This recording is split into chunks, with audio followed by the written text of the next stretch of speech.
Hey, it's Craig. I just wanted to let you know that you can listen to Canadian History X early and ad-free on Amazon Music, included with Prime. In the words of the legendary Paul McCartney, the party's on, the feeling's here, that only comes this time of year, simply having a wonderful holiday history time. I may have changed some of the lyrics at the end, but you get the point. This is the time of year when Santa comes to town, so what better way to celebrate than by looking at Canada's rich holiday traditions? From the first tree to just how St. Nick got his famous postal code, there are some wonderful tidbits to share. So on Dasher, Dancer, Prancer, Vixen, Comet, and Cupid, well, you know the rest. I'm Craig Baird, and this is Canadian History X. Today, I'm going to do things a little differently. Instead of looking at a single topic chronologically, I'm going to jump around a bit and give you a stocking full of fun historical snacks. And before you get a sentimental feeling, let's begin by rocking around that Christmas tree.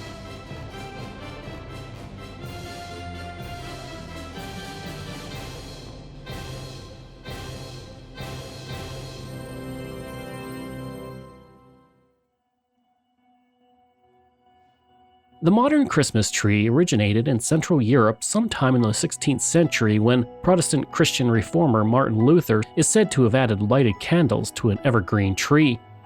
According to the story, he was the first person to be inspired to do this as he walked home through a forest one winter evening.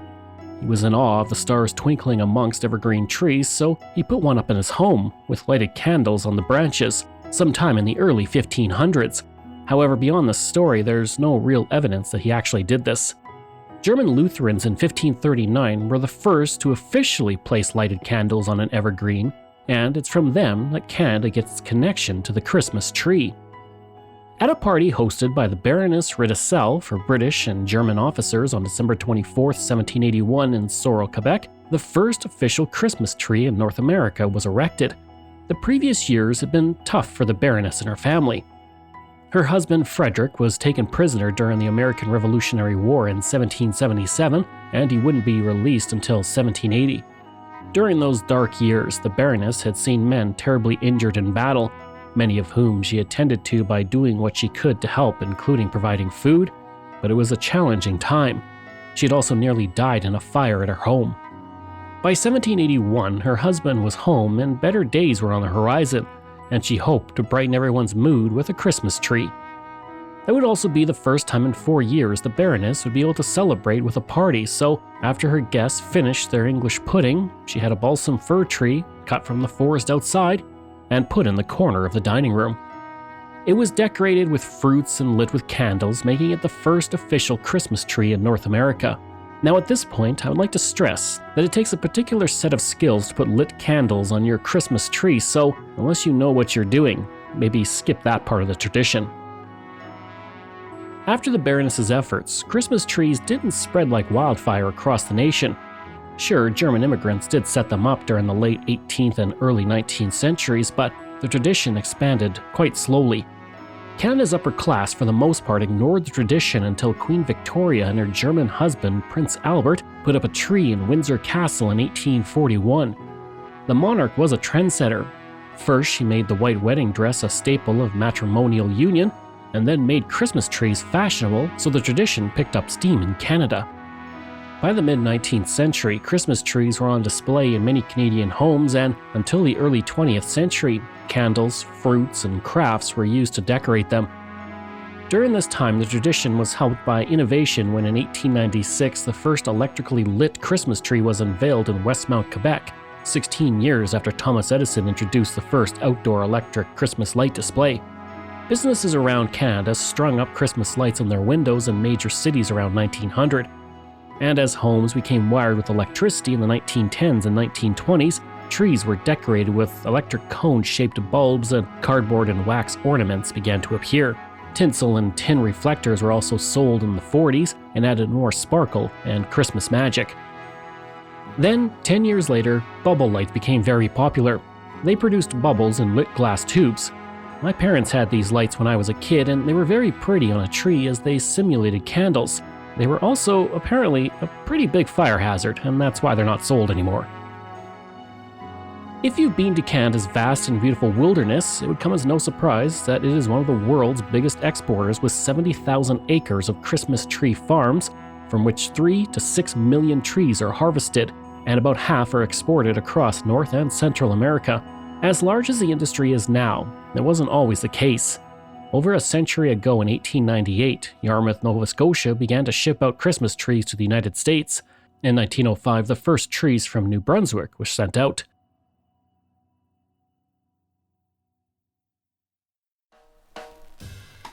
As the tradition became more popular, Christmas tree exports increased, and by 1924, 50 carloads left Lunenburg, Nova Scotia, and the entire province exported 300,000 trees in total. People harvested and sold the trees for 2.3 cents on average, but the companies they sold to heavily marked up the price and made massive profits, and that began to worry forestry companies in Canada.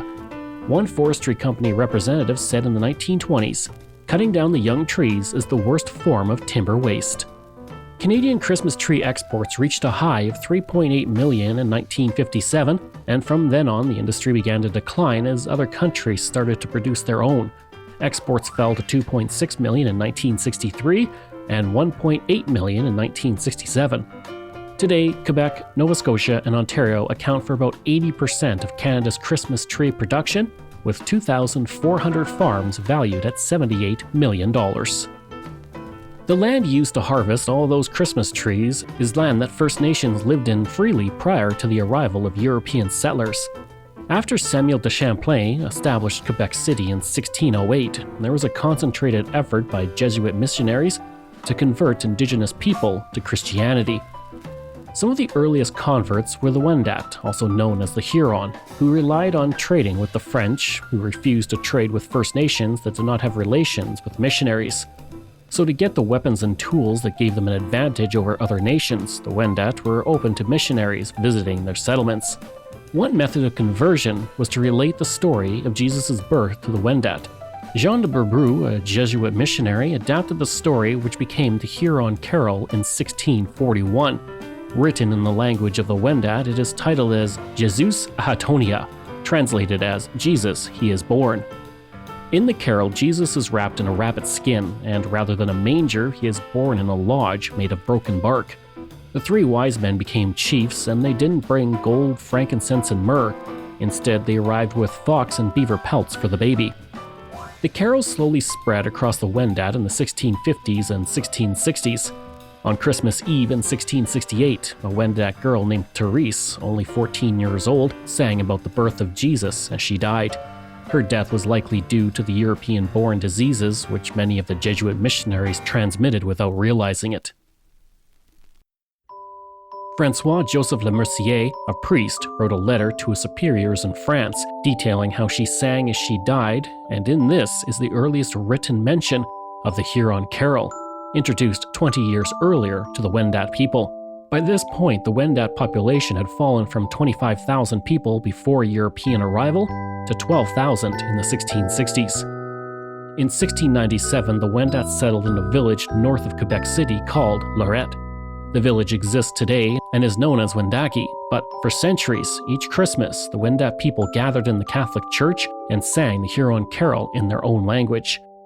The Huron Carol has spread and inspired 4 picture books, a national series of stamps in 1977, and appeared on several albums by musicians such as Heather Dale, Crash Test Dummies, and Bruce Cockburn. However, the Wendat language slowly disappeared due to the prevalence of French in the area, and by the 1850s, there were no living speakers. But one of the few occasions when the language was heard was when the Huron Carol was sung at Christmas, because it continues to be sung in Wendat, even though many don't understand the words. That was the story of the Huron Carol, but did you know that the first official Christmas carol in Canadian history was published by James P. Clark in 1853? Clark was an organist and composer, cited as the first person to receive a bachelor's degree in music in North America. As the conductor of the Toronto Choral Society, he published A Canadian Christmas Carol in Anglo-Canadian Magazine in 1853. It's not an easy carol to find these days, but it begins as this.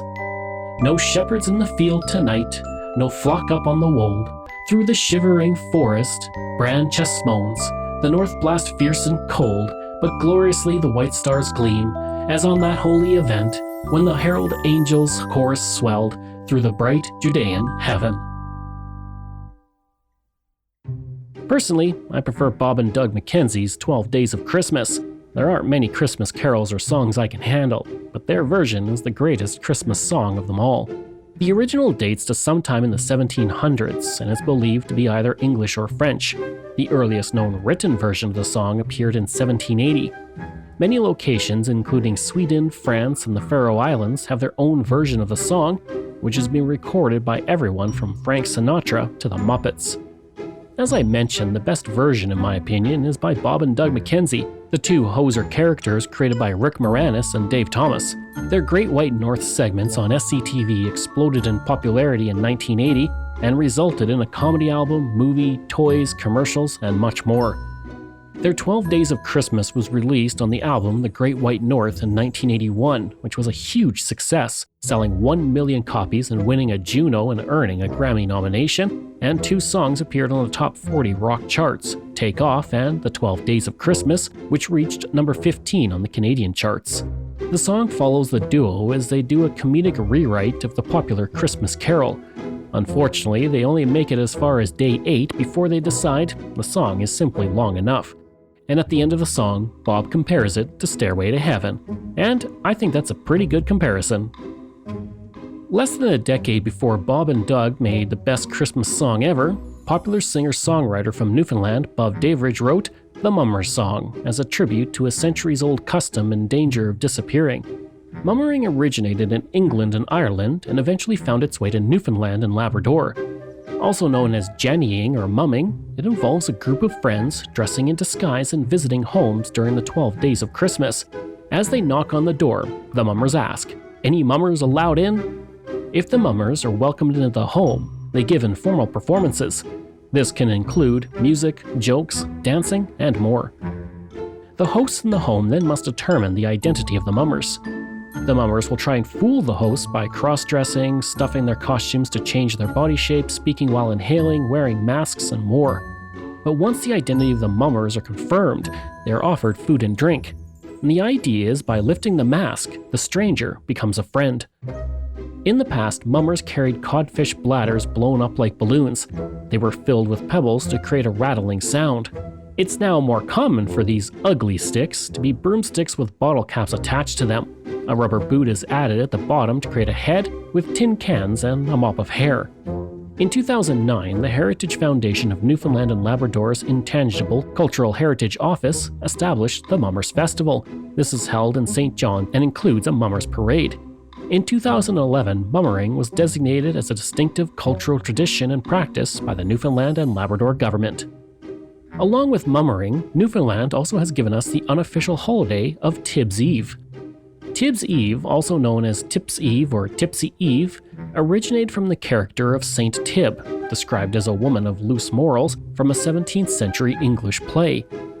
The irony is that no such character could be a saint and could not have a feast day. So with no actual Tibbs Day, there can be no Tibbs Eve, and that's called non-time, because it's a day that will never come. To say something will happen on Tibbs Eve is to say that it will never happen. Tibbs Eve eventually found its way to Newfoundland, where it was called a day that was neither before nor after Christmas, but it became an unofficial holiday around the Second World War, occurring sometime between the Old Year and the New, and eventually simply became associated with December 23rd. The reason it fell on that night was that it was the first night during Advent when it was appropriate to have a drink, hence Tipsy Eve. It's a day to drink and eat at kitchen parties and bars with the people you want to celebrate with, like friends, before obligations take over. Around 2010, bar owners in St. John's adopted the holiday by hosting Tibbs Eve events. It was also organized into a fundraising effort in Newfoundland by organizations such as the St. John's Women's Centre when they host the Shine Your Light on Tibbs Eve event. Today, the tradition of Tibbs Eve has spread outside Newfoundland to places like Nova Scotia, Toronto, and northern Alberta.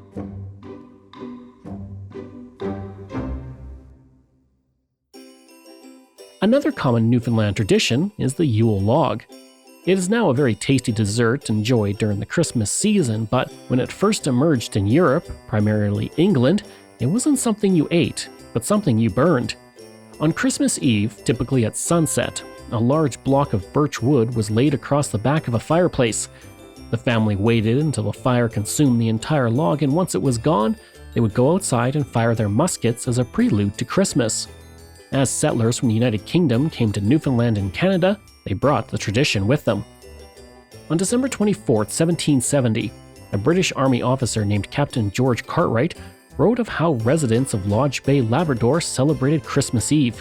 He said, "At sunset, the people ushered in Christmas according to the Newfoundland custom. In the first place, they built up a prodigious large fire in their house. All hands then assembled before the door, and one of them fired a gun, loaded with powder only. Afterwards, each of them drank a dram of rum, concluding the ceremony with 3 cheers. These formalities being performed, they retired to their house, got drunk as fast as they could, and spent the whole night drinking, quarreling, and fighting." The Yule log was sometimes called a birch junk and was selected to last 12 days of Christmas. It was hauled home and cut into 3-foot chunks to fit into the hearth at the base of the chimney. Now, a very interesting part of the tradition involved the Yule log being taken out of the fireplace and thrown over the saddle of the roof to bring protection from fire through the coming year. Unfortunately, my research didn't tell me just how many fires were started because someone couldn't quite get that burning Yule log completely over. Regardless, the tradition of the Yule log began to disappear with the invention of the stove in the 1870s, but Parisian pastry chefs ensured the tradition was not entirely forgotten by reimagining the log in cake form. Pierre Lacam is widely credited with publishing the first recipe for the Yule log, a rich air-spongy cake sandwiched together with coffee or chocolate-flavored buttercream to create that unique log shape. Food is central to many Christmas traditions, and there's one that has since faded, which is unfortunate. It's paying for the Christmas cake. In the 19th and early 20th century, the practice of paying for the Christmas cake was held among family and friends. Using a deck of cards, friends and family played to determine who was going to pay for the flour. The losers of the game contributed money for flour, while the winner didn't pay anything. The next day they played for raisins, with the losers paying for the raisins and the winner not paying at all. The series of games continued each night leading up to Christmas with various ingredients needed for the cake. Once the ingredients were collected, the group came together to bake the cake and enjoy it together at a party. This Newfoundland tradition has mostly vanished now. Now, they say the fastest way to someone's heart is through their stomach, and a month before Christmas on December 25th is the feast day of St. Catherine of Alexandria, the patron saint of unmarried women. This is a day to celebrate with taffy. St. Catherine's taffy is a candy made by girls in French-Canadian communities, which they present to boys within the community.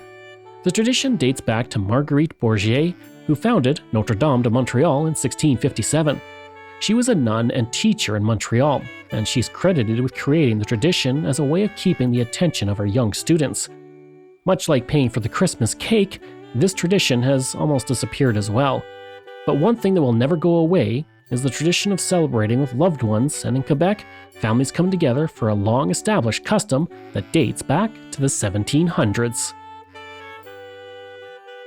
A réveillon is a long dinner held in the evening preceding Christmas Day and New Year's Eve. Its name descends from the word réveiller, meaning waking, because participation involves staying awake until morning as the meal finishes. Réveillon was first documented in the 1700s in France, but back then it was a night-long dinner party held by French nobles. As time went on, it was adapted into a Christmas Eve, New Year's Eve celebration by French Canadians, includes a variety of tourtière, and dates back about 200 years. Now, tourtière is a meat pie dish from Quebec, usually made with minced pork, veal, or beef and potatoes, and washed down with champagne or other sparkling wines. Traditionally, Réveillon begins with midnight mass, and the party continued until Christmas morning when the children woke up to open presents. Planning began in the middle of November for lavish dishes, the best the family could afford, as animals were butchered for the feast and their meat frozen to preserve it. Delicacies such as black pudding and pâtés were also included, but today, Réveillon includes tourtière and also lobster from Nova Scotia and lavish dishes such as Swiss roll cakes and more. In the 1990s, Quebec restaurants started to serve Réveillon dinners at a more sociable time. Christmas and New Year's Day's Réveillon differ in that Christmas is traditionally a Christian occasion celebrated within the family, and this tradition is held true even among non-believers. The New Year's Eve, or Saint Sylvester, Réveillon, on the other hand, is commonly a party with friends and more. In the many provinces of Canada, the ritual of Sinck is also followed. Much like Réveillon, this is when families get together, dance, and open each other's gifts. The celebration of Sinck is traditionally linked to the winter solstice, and over time it's become associated with Christmas as well. Sinck meals include caribou, raw fish, seal, and other traditional foods enjoyed in the Canadian North to celebrate the Christmas season and the halfway point of winter. For 2 centuries, forts dotted the land that became present-day Canada, from the Hudson Bay to the Pacific coast. In the summer, the posts were hubs of activity, with people coming and going through the spring, summer, and autumn. But during the winter, things changed. It was cold, dark, and, many times, lonely. Yet much like Sinck, it was a time to celebrate Christmas and the midway point in winter. Thomas Gorst was a Hudson's Bay Company employee in 1670, working at Charles Fort along Hudson Bay. He wrote of a Christmas attended by many people, including the governor of the Hudson's Bay Company, Charles Bailey. He wrote, 25 being Christmas Day, having for liquor brandy and strong beer, and food plenty of partridges and venison beside what ye ship's provisions afforded. Now that sounds like a good time, but sometimes there was more than just drinking and meat. Depending on what was available in the cupboards, there was also tasty desserts.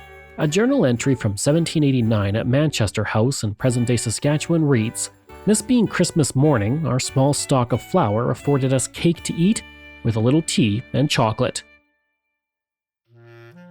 Now, if the year was bad, there would be few supplies. At the Osnaburg House, located in northern Ontario south of Hudson Bay, a journal records, "A poor Christmas day, very little victuals to eat, and nothing to drink but water." Now, victuals is another word for food such as game birds like turkey. One of my favorite stories related to the fur trading forts and Christmas comes from Paul Kane, one of the greatest painters in Canadian history.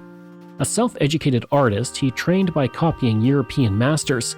He took 2 journeys into the Canadian West in 1845 and 1846 to 1848. On the second journey, he stayed at Fort Edmonton, and on Christmas Day 1847, there was a very big celebration which started when the flag was hoisted in the best and grandest style. By noon, every chimney in the fort was going full blast, and the smell of cooking filled the air. Everyone sat down for dinner at 2 p.m. in the dining hall, which was the biggest room in the fort, which was warmed by large fires that were never allowed to go out. For Christmas dinner, there wasn't any turkey or canned cranberries. Instead, they ate what they were able to hunt.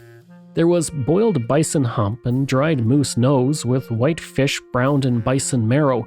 Bison tongue was also enjoyed, as was roast wild goose served alongside potatoes, turnips, and bread. But there were no desserts, Kane wrote. Such was our jolly Christmas dinner at Edmonton, and long will it remain in my memory, although no pies, puddings shed their fragrances over the scene. Following dinner, there was a dance, and local Indigenous people, likely the Cree, joined, as did the voyageurs who wore bright sashes and ornamented moccasins. At the dance, many different languages, including Cree and French, were spoken, while English was predominantly spoken at the dinner table among the higher-ranking members of the fort. Paul Kane said he danced through the night, and then once Christmas was over, it was back to waiting for the long winter to pass. I grew up outside of Edmonton, and I can assure you, in the words of Phil Connor from Groundhog Day, there are some winters here that feel like they are never going to end. That is why the holiday season brightens our spirits as we spend time with loved ones, and for children, this can feel magical, especially if Santa is involved. And if you're Canadian, you can write him a letter and it goes to a specific address, Santa Claus, North Pole, HOH, This is probably the most famous postal code in Canada, and it originates in 1973 when a few Canada Post employees in Vancouver began to answer letters addressed to Santa, which arrived to the undelivered mail office headquarters. Vancouver was the headquarters for Western Canada, and they received 4,000 letters in 1973 alone. There are undeliverable offices for each region in Canada, and with nowhere for the letters to go, because typically the letters were simply addressed to Santa Claus, North Pole. Canada Post employees decided to bring joy to the lives of Canadian children by replying, and this became a small local effort to start with, but it soon spread across Canada to other Canada Post offices. In 1982, it became a nationwide project with the famous postal code HOH-OHO. Postmaster Roy DeBolt had the idea to make Christmas a little warmer and more complete for children who wrote to Santa Claus. Many of the first volunteers were retired Canada Post employees, and between 1982 and 2006, thousands of postage workers, both current and retired, volunteered to answer 14 million letters from Canadian children. By 2010, the number had grown to 18.5 million, and today over 25 million letters from children from all over the world come in many different languages, including Braille, and all have been answered by Santa's helpers at Canada Post. The postal code is just further proof that Santa Claus has a home in Canada. Speaking of Santa Claus, each year he makes the journey to Toronto to take part in one of the largest parades in North America.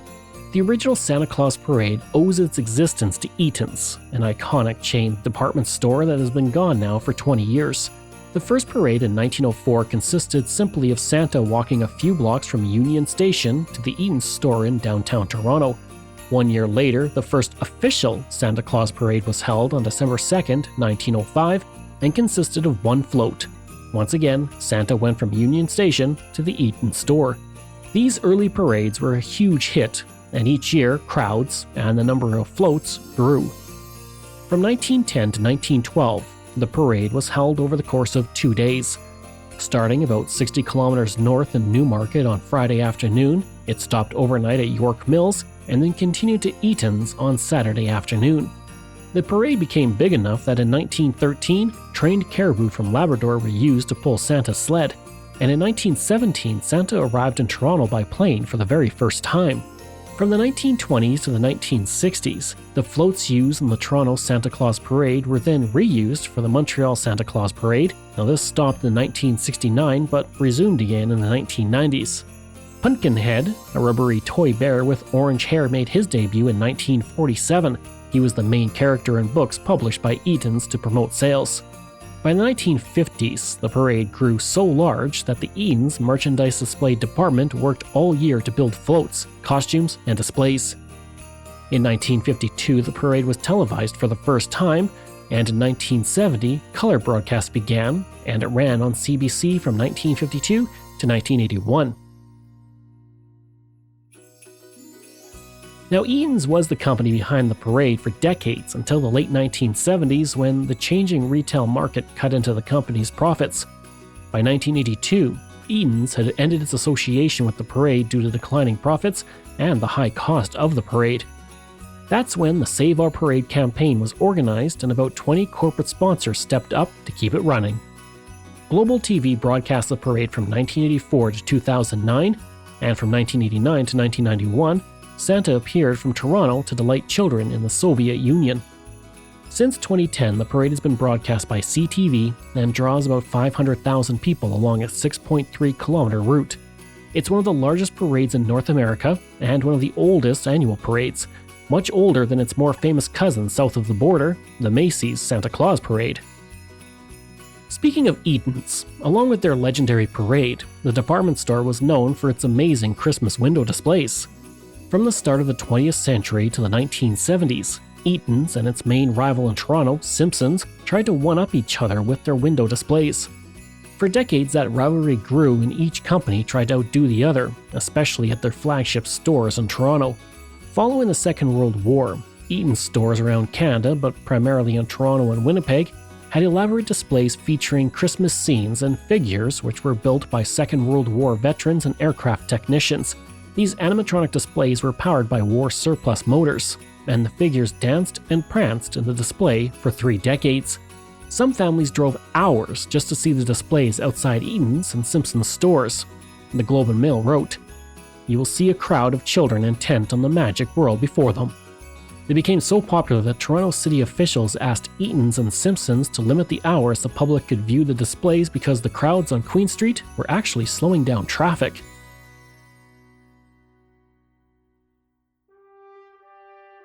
In 1959, designers Eleanor and Ted Conkle prepared a 12 Days of Christmas display for Eaton's in Toronto, which included every single item mentioned in the song. In 1966, Eaton's brought in a 34-foot-long model representing the scene of the birth of Jesus Christ from Czechoslovakia that took artist Adolf Jelinek 10,000 hours and over 35 years to paint. Now, as mentioned earlier, the retail world was hit by the 1980s and the displays began to disappear from both companies. Then Simpsons stores were converted to the Bay in the 1980s, and by 1991 the name disappeared altogether. Eaton's lasted a little bit longer but was bankrupt by the end of the 1990s. Now, Christmas isn't the only holiday celebrated in December. Kwanzaa is an African-American cultural holiday that comes from a phrase in Swahili, Matunda ya Kwanza, which means first fruits. It first emerged in the United States in 1966-67 and has since spread around the world.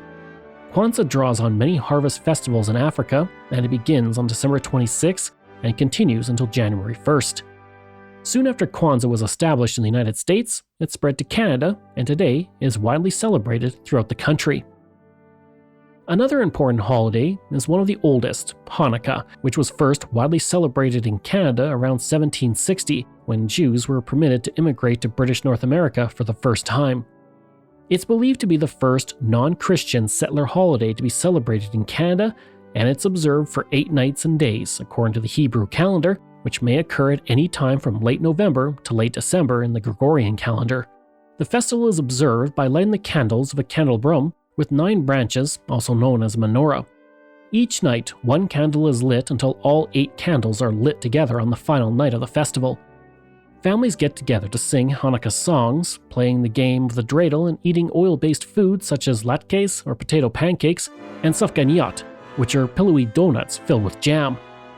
As with other holiday traditions in Canada, the type of food enjoyed depends on where families immigrated from, and they celebrate by coming together to socialize, exchange gifts, and eat. In 2011, 2 stamps were issued by Canada Post to honor Hanukkah. Now, before I leave you, I want to share one final story about a very special Christmas tree which Halifax gives to Boston every single year.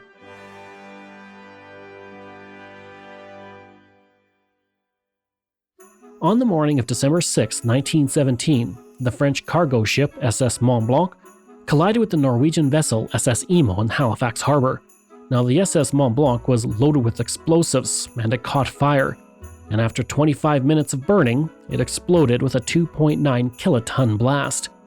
It was the largest man-made explosion before the atomic bomb and destroyed nearly every building in an 800-meter radius, killing 1,700 people and injuring over 9,000. Boston immediately stepped up to help. Trainloads of food, furniture, and clothing, medical supplies, doctors, and nurses arrived in Halifax almost immediately. In 1918, Halifax sent a Christmas tree as a thank you to the people of Boston, and that tradition was revived by the Lunenburg County Christmas Tree Producers Association in 1971, and the Nova Scotia government eventually took over the Christmas tree tradition. Nova Scotia residents nominate trees that are typically balsam fir or red or white spruce that are 40 to 50 feet tall. Once a tree is chosen, which is considered a great honor in the province, the cutting down ceremony is televised, and the tree becomes the main part of the Nova Scotia Christmas parade. After the parade, the tree is sent 1,000 kilometers on a truck to Boston. On November 30th or December 1st, the mayor of Boston and the premier of Nova Scotia light Boston's official Christmas tree together.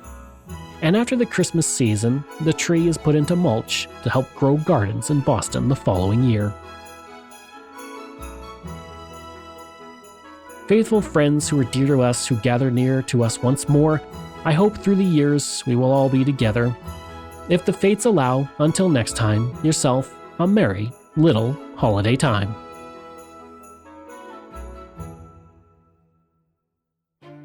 This show is researched, produced, and written by me, Craig Baird, with the help of Dila Velasquez. Audio production and design by Rosalind Kufor. If this is your first time listening and you like what you heard, please take a moment and give us a 5-star review to help other people find these amazing stories. And there are so many for you to sink your teeth into. If you enjoy this podcast, then please check out my other podcasts, From John to Justin, Canada, A Yearly Journey, Pucks and Cups, and Canada's Great War.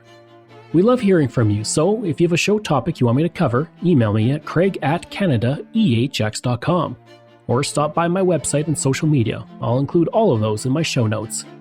Until next time, I'm Craig Baird, and this is Canadian History X.